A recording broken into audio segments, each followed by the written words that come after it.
Good day. Welcome to the Talk It Out podcast. My name is Neal Bailey-Harper, and today I want to go through something that I used to write about. It's called the ladder to love. And this step in the ladder is about setting the mood. The music I'm listening to comes from the one and only Marvin Gaye. From the one and only album, I Want You. This song is all the way around. When this came out in the 70s, here's the thing about Marvin Gaye. He's just incredible. He went from the most socially conscious album of that time to the most sexually charged album of that time. What's going on? I Want You. Back before social media, when you had to deal with people face to face, not had to, but enjoyed talking to people face to face. And you're a young man or a young lady, courtship was a whole different thing. I know that's an Andy Griffith word, but courtship was a whole different thing. Now, it's still, it evolved, but we are still doing the same. You have to get to know somebody sometimes, I guess. But back then, we tried to be romantic sometimes. I'm not saying you don't today. I'm just telling you back then. And we would talk to each other about tips, what you listen to, what do you take her, where do you go, and this and that. Well, Marvin Gaye came out with I Want You. And the one thing I always said about this album, this is not for somebody you are just trying to get to know. This album is for somebody you already know. Because back in the day, when you played this album in your apartment or somebody else's apartment, one of two things would happen. Either they would run out the door, or you would run to lock the door. And everybody was cool with it. Arsenio Hall had a talk show years ago when he asked if you were on a desert island, who's the one person you'd want to listen to by yourself? I never got the fact that they said Luther. I don't know if I'd want to listen to a man on a desert island if I'm by myself. That's my choice. But he said Luther. To me, if there's two people together, there's a woman with me, I'm listening to Marvin Gaye. Every song on this album was connected to the song before that. Every song evoked passion. Marvin Gaye made it easy for those of us who knew what we felt, but not how to say it, to express the mood, to set the mood. The really cool thing about this album, and I'm saying album because that's what it was then. And if you had a date and you're sitting around listening to music and having a glass of wine or whatever, and a song will come up that has nothing to do with the song that was on before, you have to find a cool way to excuse yourself. You know, we used to change our voice back then. How you doing, girl? We used to change our voice sometimes. That's the 70s thing. But you'd have to go and change the record. And then that throws everything out of whack. Didn't have to do that with this. Every one of these songs reinforced the song before. You could say what you wanted to say without saying it. And the bottom line is that if both of you were into the music, then you had a mutual feeling. This is from the same album. It's called Since I Had You, Baby. Again, the premise is we're not new to each other. We've been around each other. This might be what you call a commencement of sorts.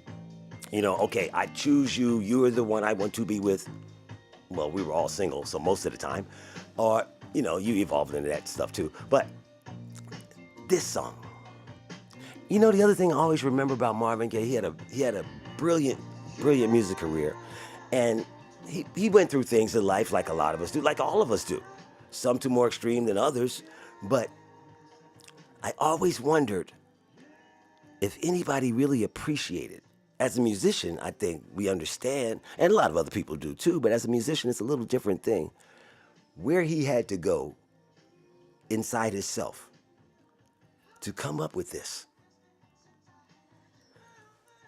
A lot of trials and tribulations and joys and sorrow he had, where the places he had to go so that this music came out. in a sense, the same places he had to go. So where the other one, What's Going On, came out. But with this is passion. This is real, real passion. And you can't fake that. And it made it easier for a lot of us to express ourselves in environments and situations with the people we wanted to be with, because Marvin was saying it for us. You have to be respectful in this environment, because the person you're with, that's the person you want to be with. So since I had you, baby, listen to what he's saying. Since I had you, baby. And that's not meant in a disrespectful way at all. That meant it was a great time for both of you, because you're there too. So it was just so smooth, so seemingly effortless on his part. And the other thing his music did was it relaxed the environment. Wasn't a whole lot of singing along with it, because we can't sing like Marvin. It was body language. It was moving. It was feeling the energy in the room. Now, and then occasionally gave you courage enough to say something like, well, I love you. Whatever you wanted to say, it gave you enough courage to do that, because the feelings were real. I like this part right here. Listen, it flips on this. Since I had you. It's a celebration. He's happy. He's celebrating who he's with. He wants to be there. She wants to be there. So now the statement is just pure joy. Listen, it just goes into a joyful state. I haven't been with no other lover since I had you. You might not believe it. That's what he says, but he means it. He makes a present day, right there moment commitment, just like we all do. We do it for the moment. It might last longer, but we do it for that moment. That's the beauty in his music. And you would dance to it, you would move to it, but very rarely you would sing with it, which left you room to talk. It was effortless release of enjoyment. This is my favorite. It's primal in its nature. Soon I'll be loving you again. Again, there's the word. Soon I'll be loving you again. Because I miss you. I want to be with you. Man, this thing is fierce. And it just has the bongos. Leon Ware also worked with Leon Ware also worked with Marvin Gaye a lot. And they had this one sound that nobody else could copy. And for real, he tried to be a jazz singer before he did this. But let's get back to the music.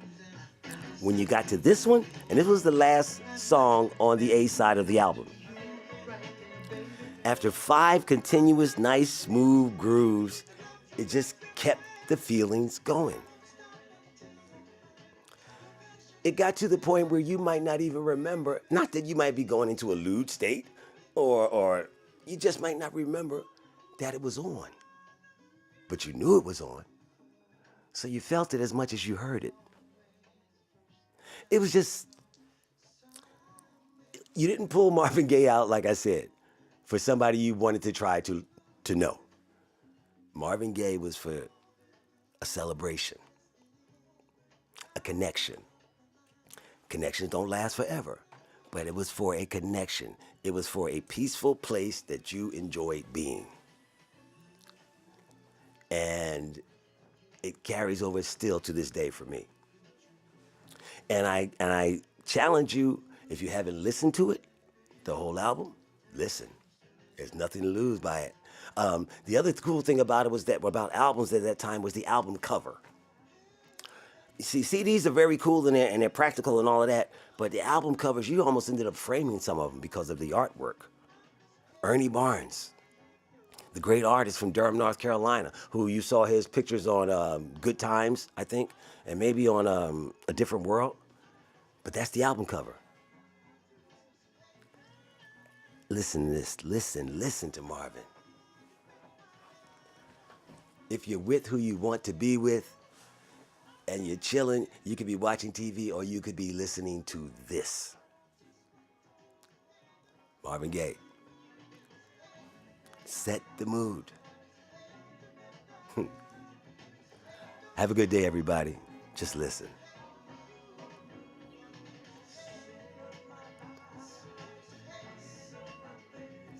I'll be